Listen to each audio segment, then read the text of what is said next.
Welcome to everyone, all the satsangis. Hari Om, Namaste, good evening. Let's begin with a prayer.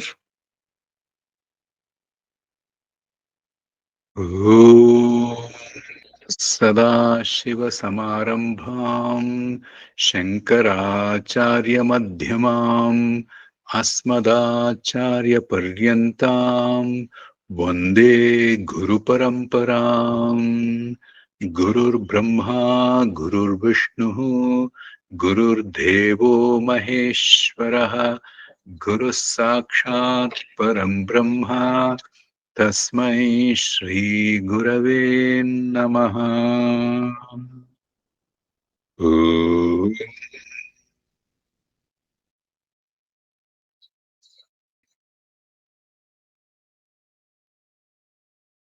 Om Sadguru Devaya Namaha.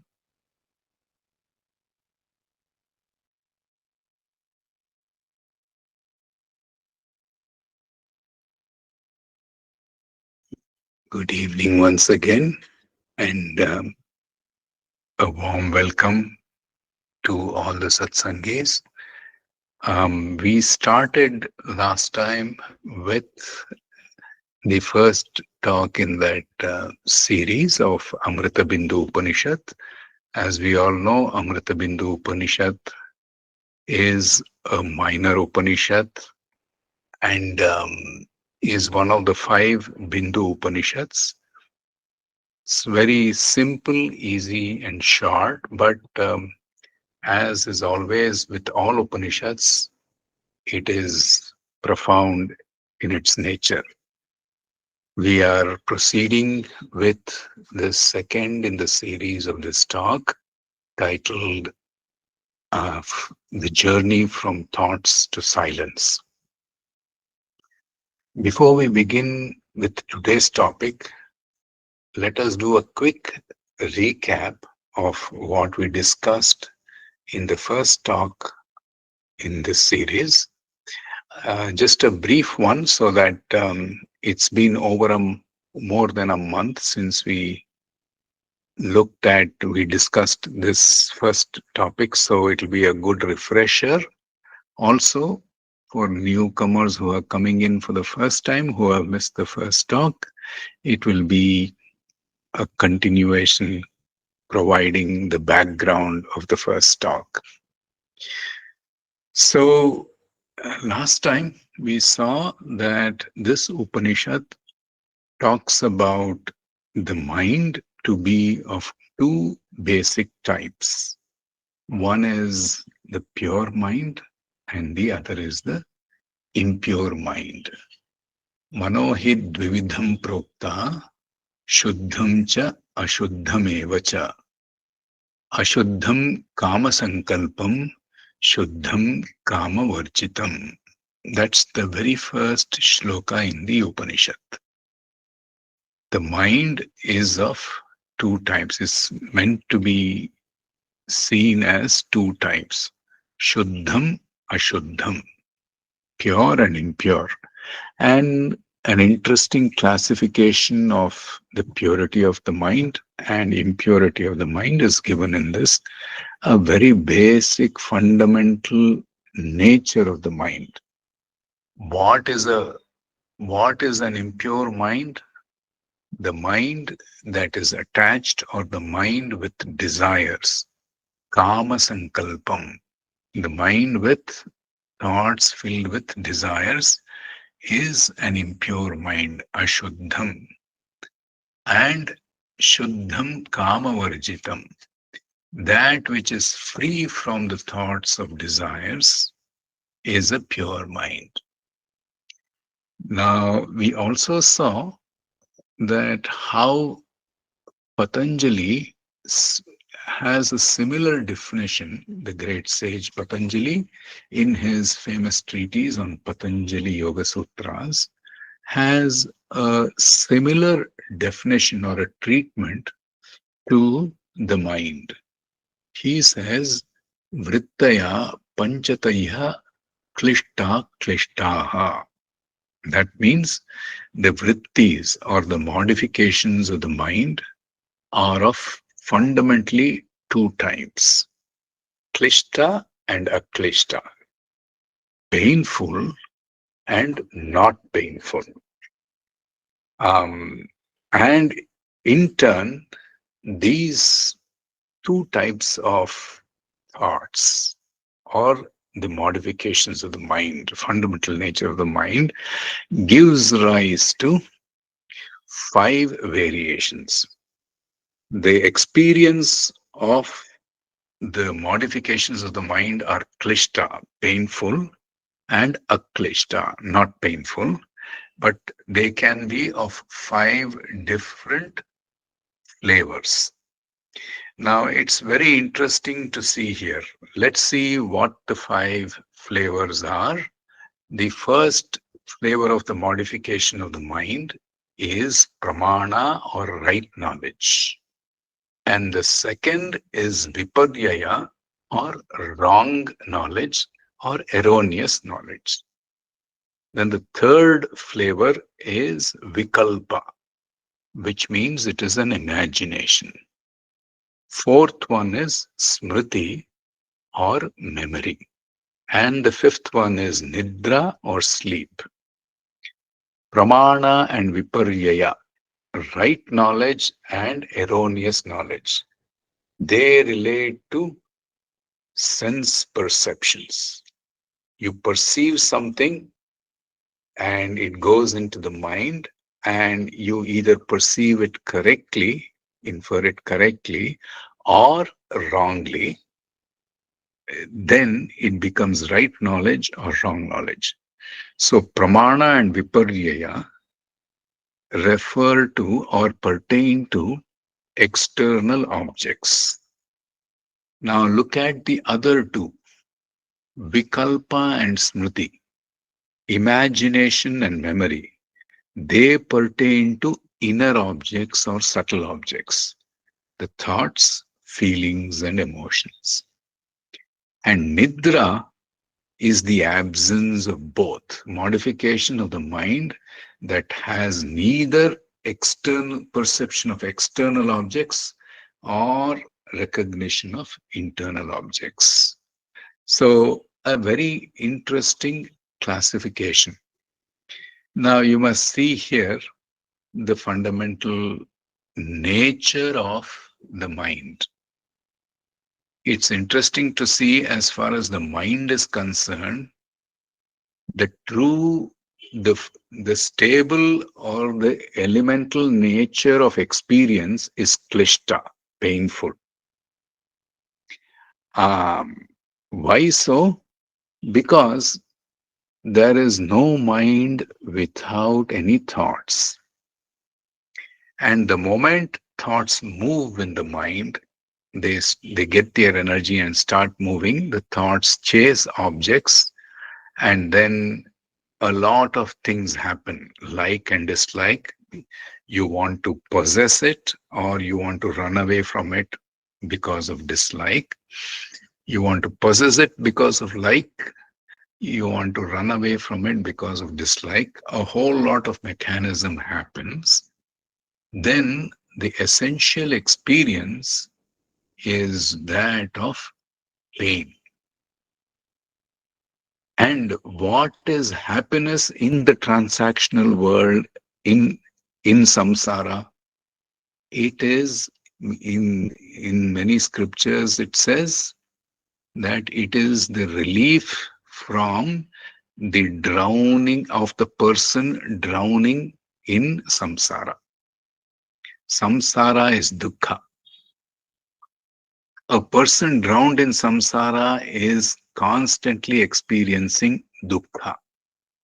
What is sukha?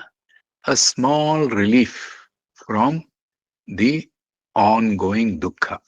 A typical example that is given is when a person who is underwater suddenly puts his neck up above the water and gasps and takes a deep breath and gets a sigh of relief. That is what happiness is for a person immersed in the transactional world.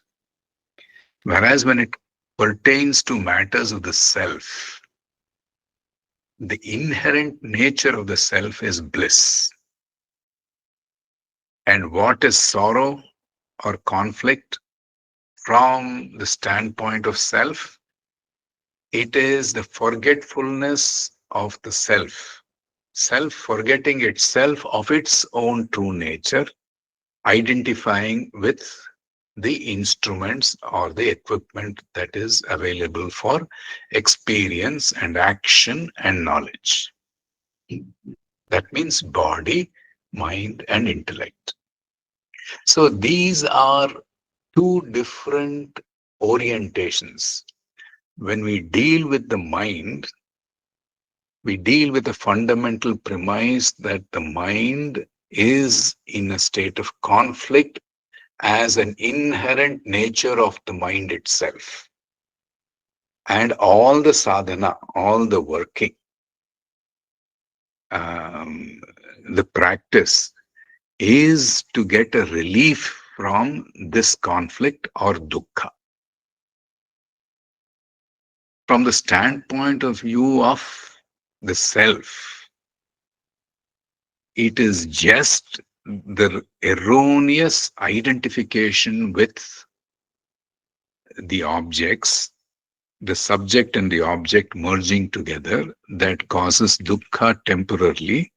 Otherwise, inherently, the self is Sat Chit Ananda, eternally in bliss. But occasionally, it experiences other kinds of emotions because of its own forgetfulness through wrong identification. Since the Upanishad deals primarily with the mind, um, the treatment, the very premise is that there is conflict inherently, and the work that needs to be done is to overcome this conflict or klishta, the pain or the dukkha. So, with that said, the Upanishad goes on to the second shloka. It says, the first one says there are two types of minds. One is the pure mind and the other is the impure mind. What is the pure mind? The pure mind is that which is devoid of thoughts of attachment or desires. And impure mind is a mind filled with thoughts of desires. Now, with that fundamental understanding, the Upanishad goes on to say, Mana eva manushyanam karanam bandhamokshayoho. The mind itself alone is the cause for bondage and liberation for the human being. Bandhaya vishayasaktam muktam nirvishayam smrutam. Bandhaya vishayasaktam. That mind which is interested or attached to Vishaya, objects of desire or perception, sense objects, that is a bound mind. That is bound. That such a mind binds the Jivatma. Nirvishayam, muktam nirvishayam smrutam.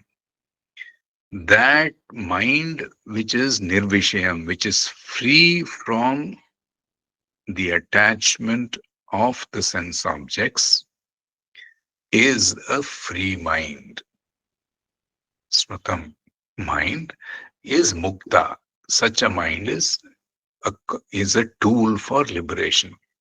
So here in the last talk we saw that the mind can be a cause for bondage, or when rightly used, it can be a very good tool or an instrument for liberation, for mukti.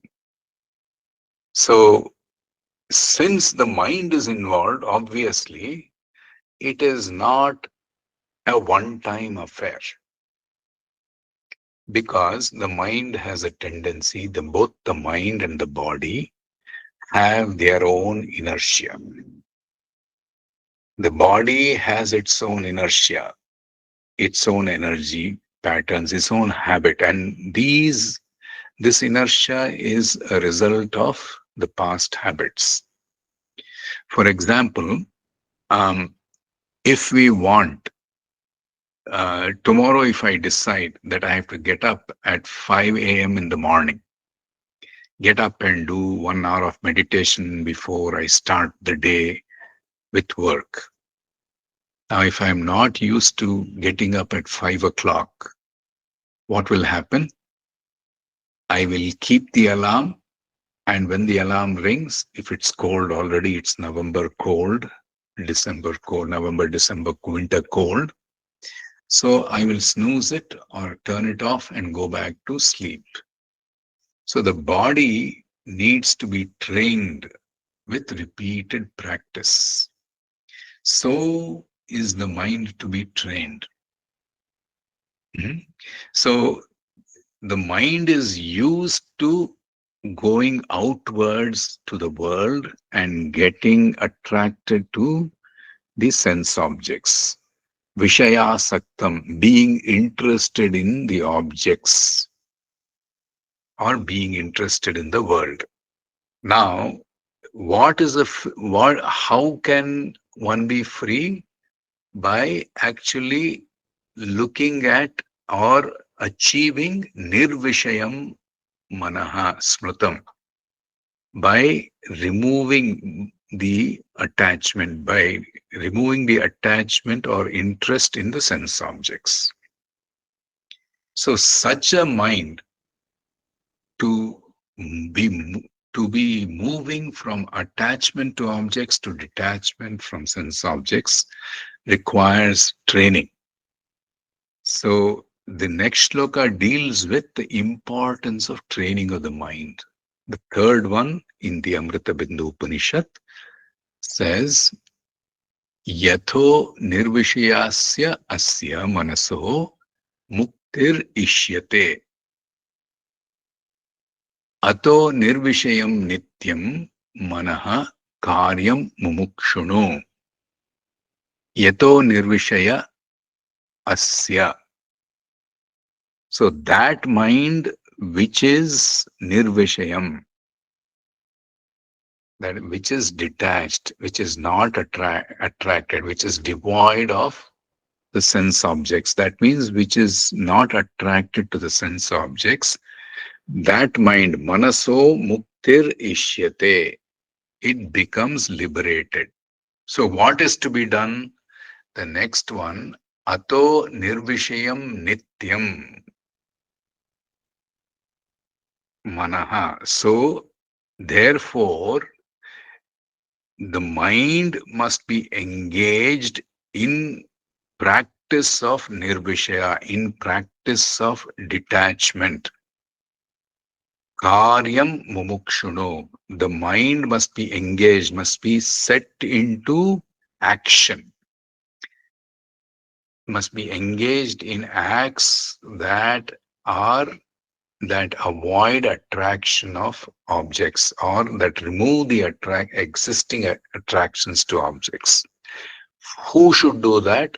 The one who is interested in liberation, mumukshunu. Some of us are lost in the affairs of the world. So till such time a desire for liberation comes, we have to let people be as they are. So the second line in this third shloka is a very interesting phenomenon. It says, Ato nirvishayam nityam. That means every day, nityam, not today, not just today or tomorrow, nityam, regularly, in a disciplined manner. What should we do? Therefore, Ato nirvishayam, practice non-attachment. Manaha karyam mumukshuna. How to practice? Engage the mind in acts of non-attachment. Karyam, it says, not thinking. Karyam, the mind must be actively engaged. So it's an active process. It's a practice. It's an effort. Why? It's an effort because the inertia of the mind has to be overcome. And anything, whether it's a physical object or a thought or the tendency, if the inertia of the body or mind is to be overcome, it requires effort, it requires energy. And such a person desiring liberation must engage the mind in the practice of desirelessness. Hmm? How long? Then the question will come: how long must one practice desirelessness? How long do we think one must practice desirelessness? Now, the Upanishad doesn't leave that unattended. It says, Nirasta Vishaya Sangam Manohridihi Yada Yatmano Bhavam Tada Tatparam Padaha. Having renounced the sense objects with the mind when well controlled in the heart. Manohridihi, when the mind is controlled in the heart, yadatmano bhavam, when he attains the nature of the self, tada tatparam padam, then such a person attains the supreme abode. That means he attains the nature of Brahman only. He revels in the abode of Brahman. What is the abode of Brahman? What does the Brahmaloka signify? Sat Chit Ananda. Hmm? So, how long should we practice? As long as the mind gets established in the heart, Hridi. Why? Initially, the mind will go and rest in the heart and then come back. During sadhana, it will go and rest in the heart and come back. Now, interestingly, what is the heart? Heart is the cave, Hridi, the cave where of where the thoughts merge, where the thoughts merge into silence, from where the single thoughts spring up. Therefore, where should the mind merge? Into the source of the mind, which is the I am. So, how long should we practice? Every day. How long? Till the mind completely and naturally merges in the heart. Tadeva nirodhavyam yavadhriti gatam kshayam. The practice of restraint of the mind needs to go on till it takes the mind to get dissolved in the heart. And what is this practice? Etat jnanam cha dhyanam cha shesho nyayascha vistaraha. A great declaration by the Upanishad. This is etat jnanam. This is jnana. This is wisdom. Dhyanam cha. This is also meditation. This is meditation as well as jnana. Dhyana and jnana together. What is dhyana and jnana?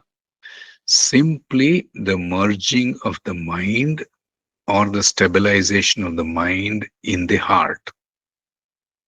That means the resting of the thoughts in its very source. that is meditation, and that is jnana. That is Raja Yoga, that is Jnana Yoga. In fact, Ramana says that is also Bhakti and Karma Yoga, which we will see.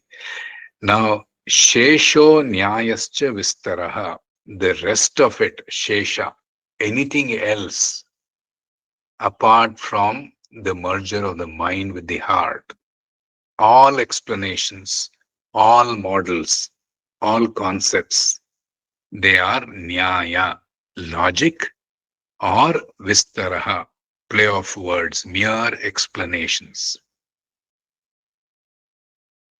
So, at the foundation of all sadhana is one simple fact, that is the merger of the mind in the heart, or the merger of the mind in its source.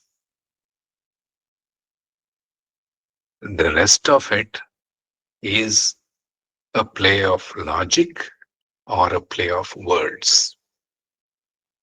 Hmm? Now, Patanjali, interestingly, says about effort in the sadhana pada, about asana.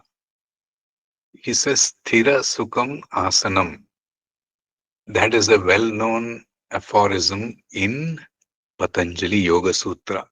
But there is one more soon after that, which is the 47th in the second pada, sadhana pada. It says, the sage Patanjali says, Prayatna Shaithilya Ananta Samapatibhyam. Till when should we practice asana? Prayatna Shaitilyam. Prayatna, the effort. Shaitilyam, relaxation. When the effort is relaxed, and how do we relax the effort? Ananta Samapatibhyam, by focusing on the endless in meditation. Samapatibhyam is meditation, Ananta is endless. Now, if we focus on the sensation, if we focus on the body and mind, then the mind will take the shape of the body and mind, the sensation or the thoughts. Whereas what is Patanjali saying? Ananta Samapatibhyam. Once you reach the final position of the asana, now effort must be relaxed by focusing on Ananta, the infinite, the endless, through meditation. That means the the effort becomes effortless. There is no sadhaka, there is no doer, there is no person performing the asana or the action. Till that time, asanas or pranayamas must be continuously practiced. A very nice parallel between Yoga Sutra and Amritabindu Upanishad, isn't it? Prayatna Shaithilyam Ananta Samapatibhyam.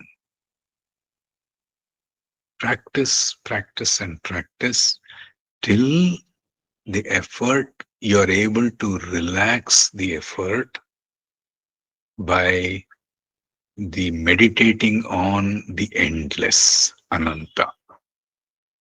That means from the attention to the Anatma, the sensation or the feeling or the emotion, the mind must be turned towards Ananta,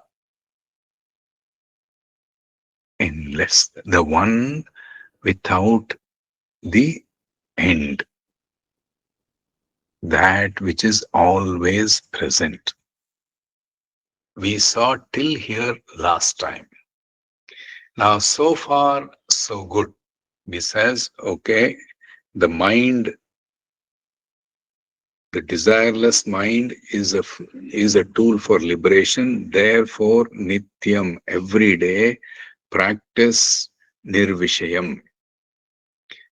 the detachment of the mind from sense objects. How long?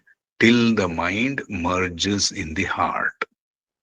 How to meditate is the question. And what is the purpose of meditation? Merger of mind in the heart, the resting of the mind in the heart. How can we think of it? Imagine a young infant peacefully sleeping on the mother's lap. After its hunger or thirst has been quenched.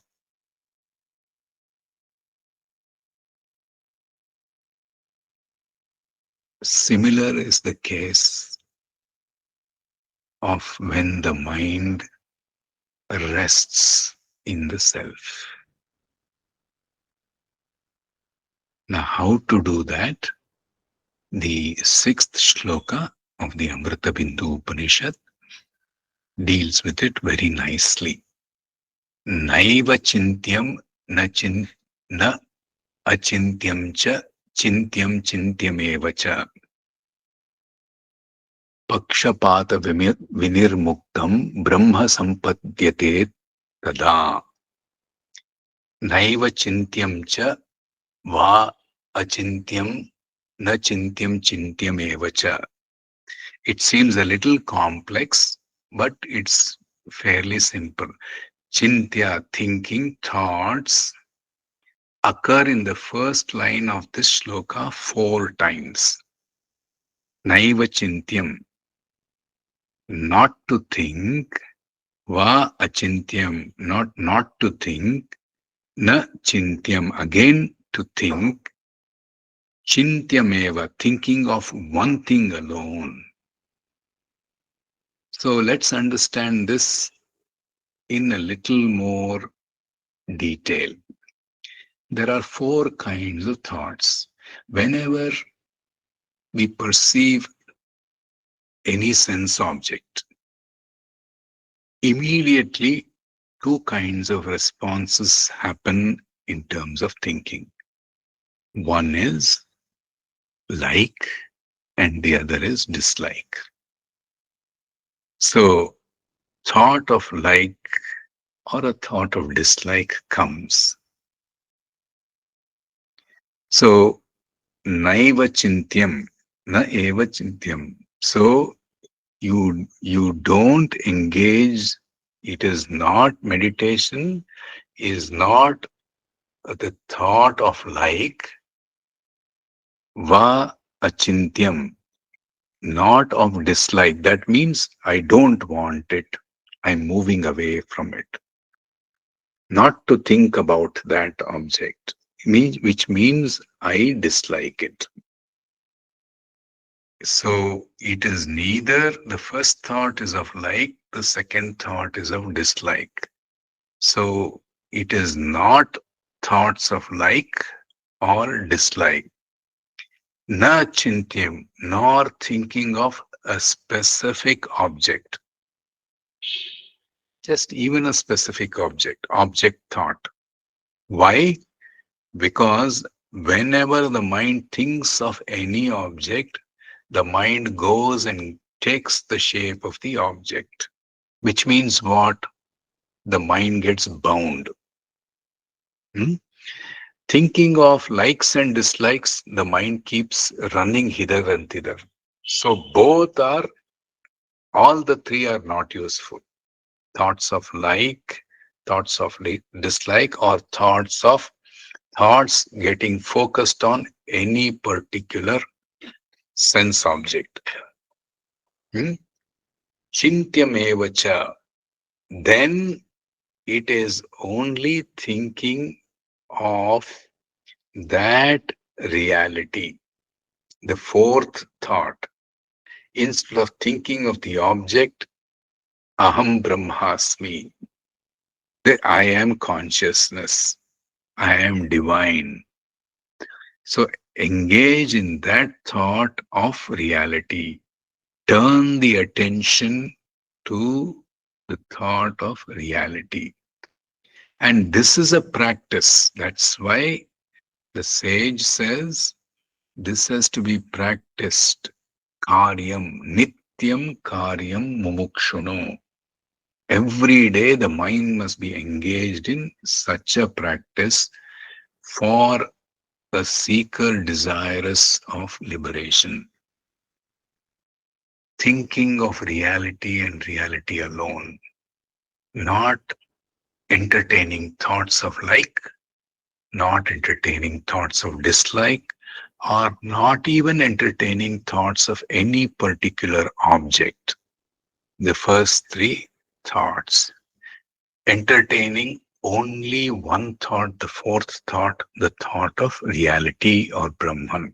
It's still a thought, remember. That's why the Phalashruti of this such a type of meditation is, in due course, such a mind will lead the Jivatma to Brahman. That means it becomes a suitable vehicle to go from thoughts to silence. What is like now Patanjali in the Yoga Sutras, in the seventh sutra on the second pada, says Sukhanushayi Ragaha. Sukha, that raga, that attraction that accompanies pleasure, Sukha, that accompanies pleasure is raga or like.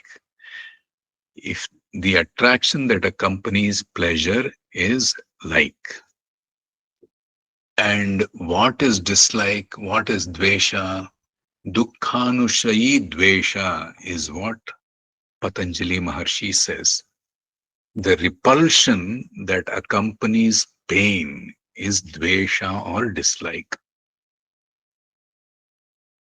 Anushayi means result accompanying.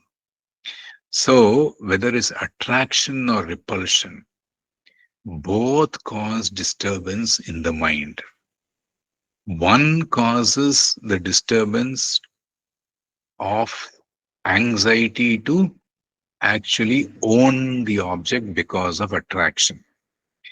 Repulsion causes distraction or difficulty in the mind due to in the anxiety of trying to not possess it or trying to keep the dislike away from me as much as possible.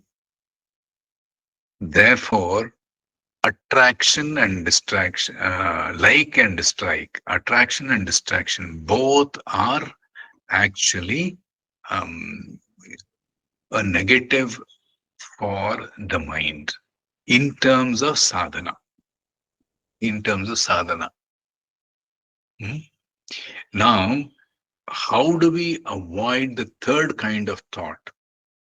Overcoming the focus, over focus on any particular object. That is the object thought. Then Patanjali in Yoga Sutra recommends pratyahara. That means the senses turning from the sense objects back onto itself. So, svavishaya samprayogo chitta swarupanukara indriyanam pratyaharaha is what Patanjali Maharshi says in Yoga Sutra. So, it simply means that pratyahara is the mind trying to imitate the senses by withdrawing themselves from the object. That means instead of the mind flowing outward to the senses, the mind then pulls the senses inwards and gets detached from any specific object. That's the only way that we can achieve the overcoming of the object thought in the mind. The senses have to be withdrawn. So that is pratyahara. And then the thought of reality. What does Yoga Sutra say about thought of reality? it talks about dhyana. In the Ashtanga Yoga, yama, niyama, asana, pranayama, pratyahara, dharana, dhyana, samadhi are the 8 limbs. Now, the thought of reality is dhyana, the mind incessantly flowing towards the reality. Tatra pratyekanata dhyanam is what Patanjali Maharshi says. Uninterrupted flow of the mind towards any object chosen for meditation is contemplation, dhyana. Now here, in the light of Amritabindu Upanishad, we can say uninterrupted flow of the mind towards reality, towards Brahman, is contemplation. So beautiful, isn't it? So the first thought, raga, thoughts of like, and the second thought of dvesha, thoughts of dislike, uh, are overcome by actually asana and pranayama. Then the attachment to any specific objects or the object is overcome by pratyahara in the yoga process. And the facilitation of a single thought on reality is facilitated by dhyana in the yogic process or contemplation. Now, this is as far as how the mind works. Now, in the Amritabindu Upanishad, it's saying, don't think of thoughts of like, don't think of thoughts of dislike, neither thought of any particular object, but entertain only thought of reality. Now, what is the tool? What is the vehicle for thinking? How, if I say don't think of like or dislike, if I just say that, then mind has such a characteristic that it will do what it is told not to do. A student wants to learn meditation and asks his guru, tell me the process of meditation. Now, the teacher, the guru tells the student, do whatever you're doing. You can't sit and meditate, but whatever you're doing, don't think of the monkey that is on that tree in while doing any action or even while sitting in meditation. Guess what? When the disciple sat for meditation, what was the first thought that came? The thought of monkey on the tree. When he was engaged in karma yoga, what was the thought that came? Not the thought of how to complete the action, the thought of the monkey on the tree. So what does this show? The guru was trying to point out that there is no point in trying to go against the mind. The mind is such a tool, it's such a fellow that it will protest when it is forced to do what it doesn't like, what it doesn't want. So if you say, don't think of this, then be sure the mind will definitely think of it. On the other hand, the teacher in the school tells the student, remember this lesson, it's very important, it will come in the exam. The student will easily forget that lesson. So the mind wants an easy way. It will protest and go against what it is told to do. So what is the path therefore to train the mind? Remember, we are talking of meditation from the point of view of training the mind. Why? Why to train the mind? To train the mind for nirvishayam, for the mind to get more and more detached from vishayasaktam to nirvishayam, from attractions to the objects to detachment from the object. So that's the training we are talking of. So what tool can we use? What technique can we use to train the mind in meditation? Anyway, the Upanishad said, think of only one thought reality. So how to think of only one thought reality? You have to move from many thoughts to single thought using some technique. And what is the technique? The technique that Amritabindu Upanishad uses is Om, Omkara. So it uses sound to go from sound to silence. It uses the sound of Om to go from thoughts to silence. Hmm? Why Om? We will see. So, what does the seventh shloka say? It says, Svarena sandhayet yogam bhavayet param asvarena anubhavena na bhavo bhava ishyate. So, Svarena sandhayet yogam, by the sound of Om.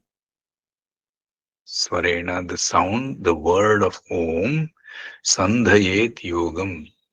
Union can be established. Yoga, union between the sound and silence can be established.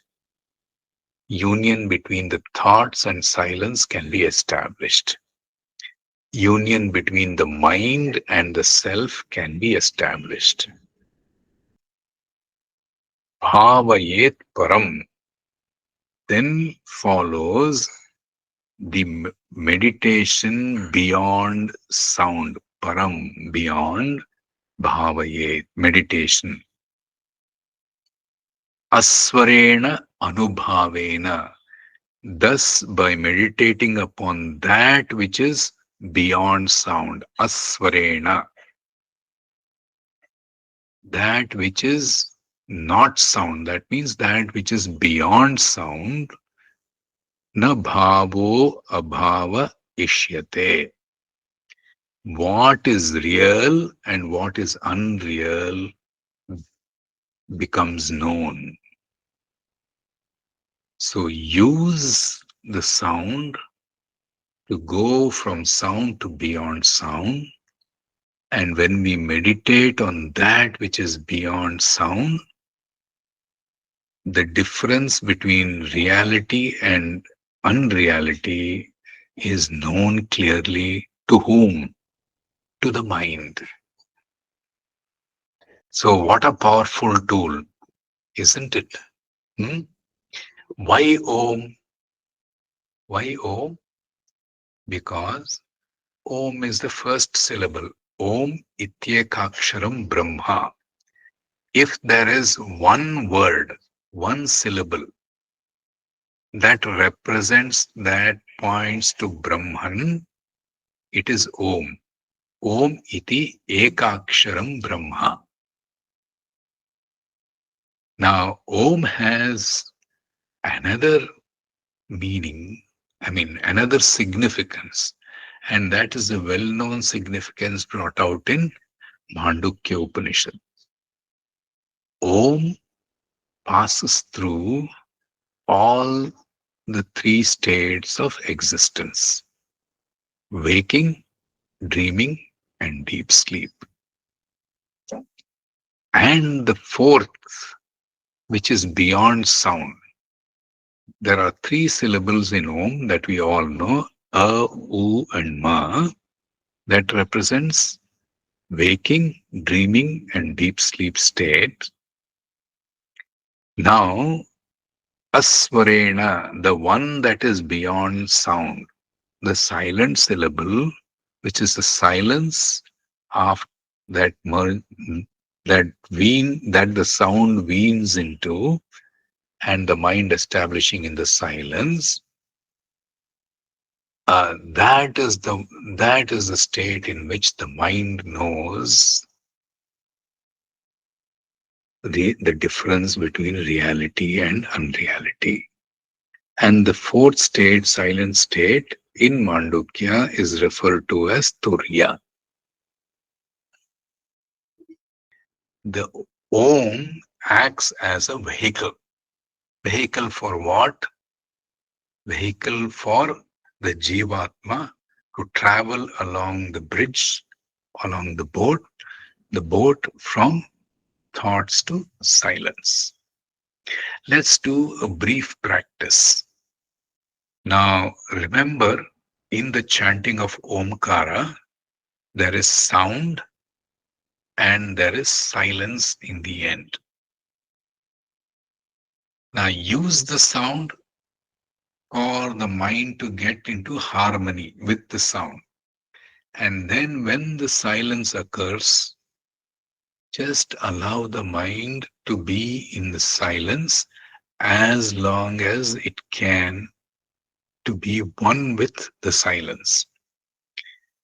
The last part, which is the silence, which is beyond sound, is as important as the chanting.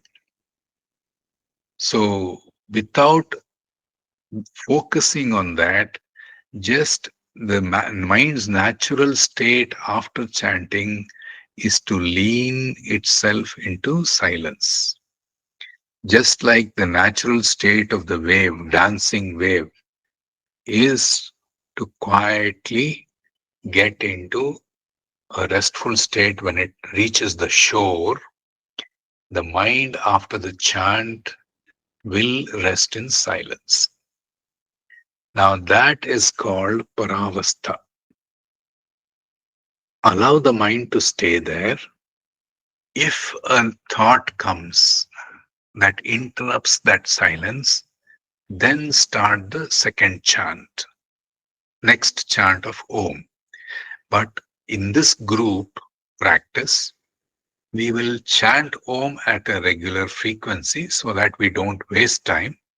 But when we practice individually, pay attention to the sound, allow the mind to be carried by the sound, and then allow the mind to rest in the silence of the Omkar. And let the mind be, as long as it can, resting in the silence of the silent syllable of Omkar. Engage in the next chant only when that silence is interrupted by a thought or a feeling or a sensation. All right. So let's do this. Um, let's close our eyes. We'll do 3 or 4 rounds of practice as a guided meditation, so that we can we can all experience the effect of swara and aswara in the Om, sound and beyond sound in the Om. Let's close our eyes.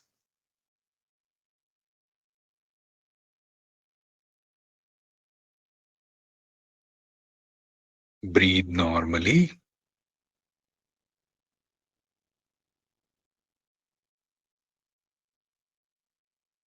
Inhale deeply and chant Om. Om.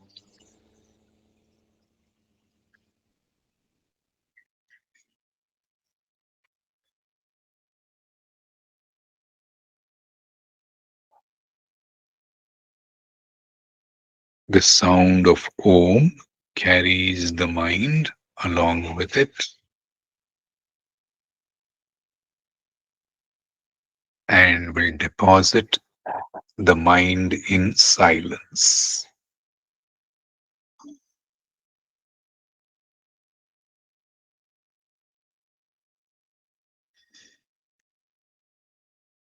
Just relax and allow the mind to rest in silence as long as it can.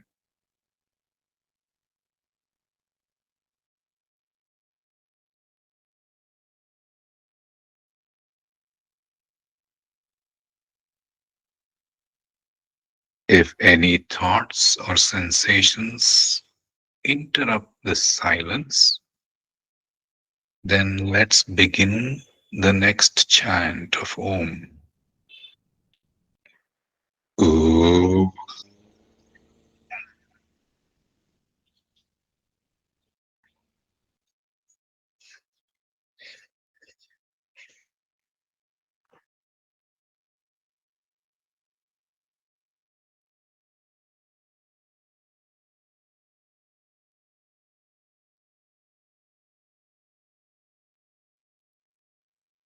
Om.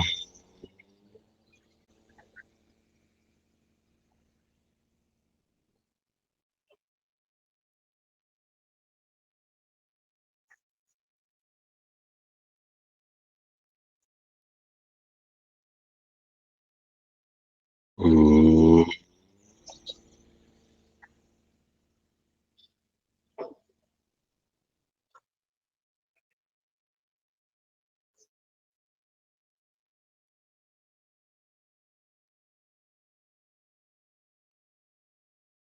Om.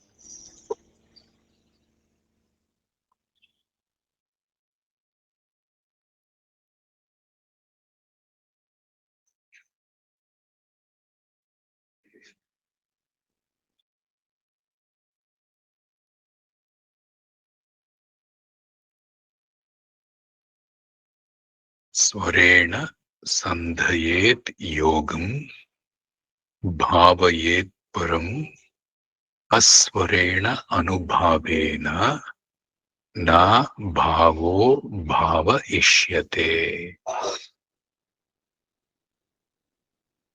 By the sound of Om, Swarena Sandhayet Yogam, union can be established.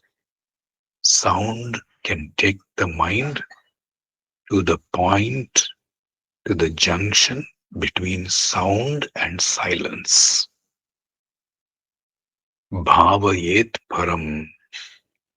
Then follows meditation upon beyond the sound. Aswarena Anubhavena. By meditating upon that which is beyond sound, bhavo abhava ishyate, that which is real or unreal is clearly known.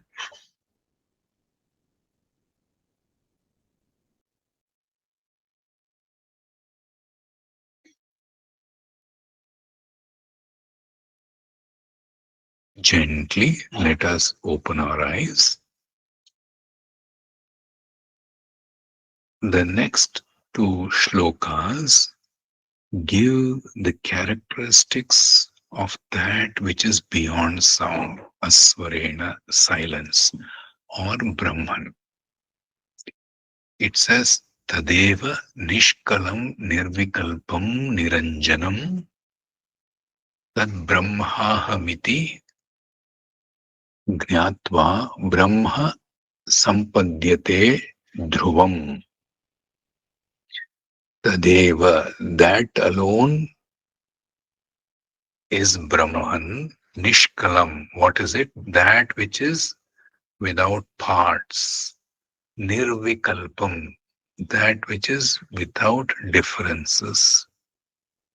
Niranjanam, that which is taintless. Now, Brahman is without parts, it is free of any distinction or differences, and it is niranjanam, taintless, without any blemish. Now, that is the characteristic of Brahman. But the important point comes in the second line of the shloka. If Brahman is all that, what does it mean to me as a seeker? That must be established, and that is established in the second line of this shloka. Tat Brahmahamiti Jnatva, knowing that I am Brahman, Brahma Sampadyate Dhruvam, one attains Brahman, the eternal, Dhruvam, Dhruvatara, eternal. Dhruva has a permanent place as a star in the galaxy. Brahma Sampadyate Dhruvam, one attains Brahman. When tad brahmahamiti gnatva. So the trick is know that Brahman which is taintless, blemishless, partless, and free of any differences. Know that that Brahman is I am that. That means I am that Brahman.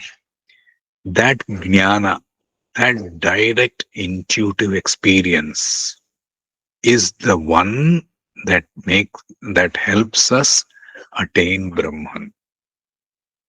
The characteristics of silence being partless, it is without distinction, it is without um, it is without any blemish, and without any parts. That Brahman is not different from I am Brahman.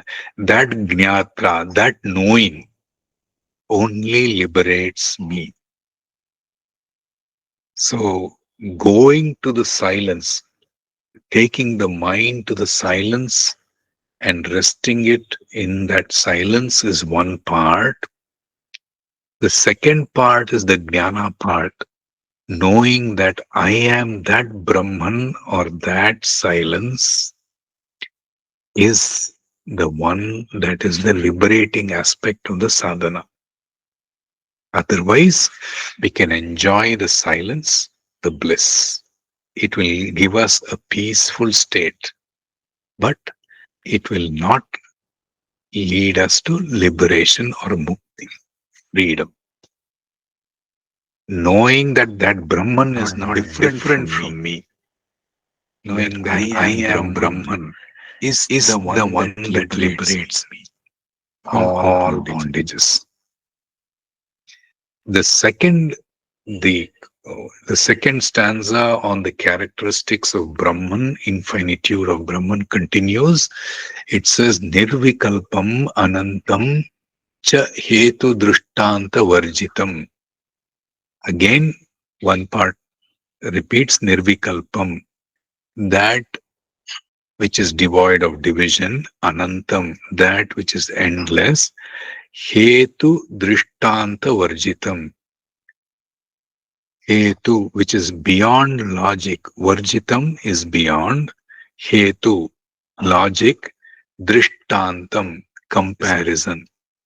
That which is beyond comparison and logic. Why is it beyond comparison and logic? Because there is nothing else to compare. It is partless. It is limitless. Therefore, what will you compare Brahman with? What will you compare silence with, the true silence with? What will you compare infinity with? By the very definition, Anantam, infinity, Purnam, whole, is one without a second. Can there be two infinities? No, isn't it? There can be only one infinity. There can be number of finite elements, but there can be only one infinity. Therefore, it is beyond comparison and it is beyond logic. Aprameyam idam cha yajnatva muchyate buddha. Aprameyam, that is immeasurable.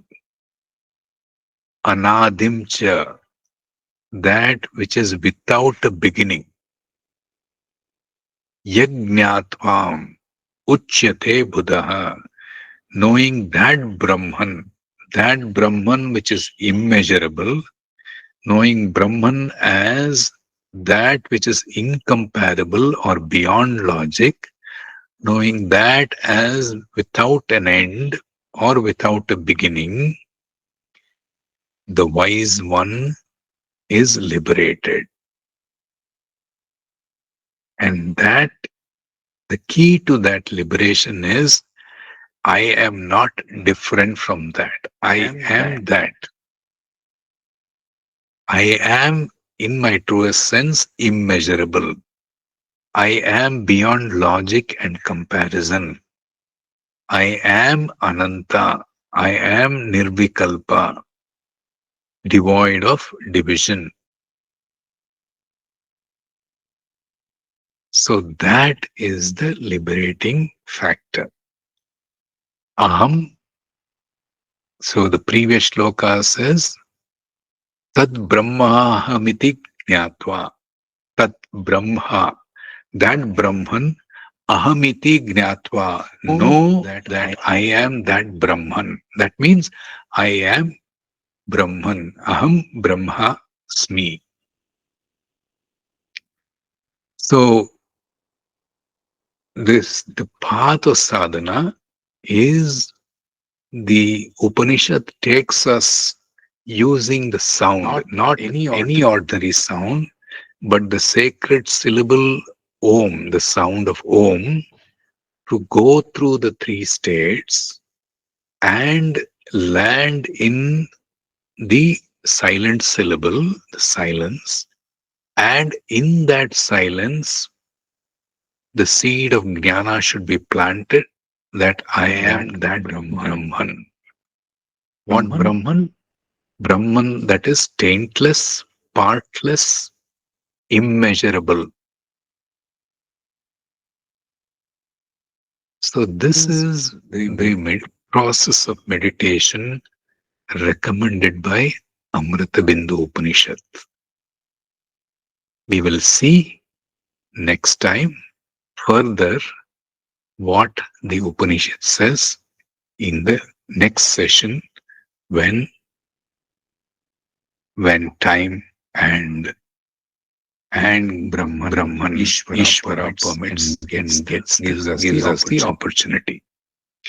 Thank you very much for your patient listening. Om Tat Sat Brahmarpanamastu. Om Sadguru Devaya Namaha.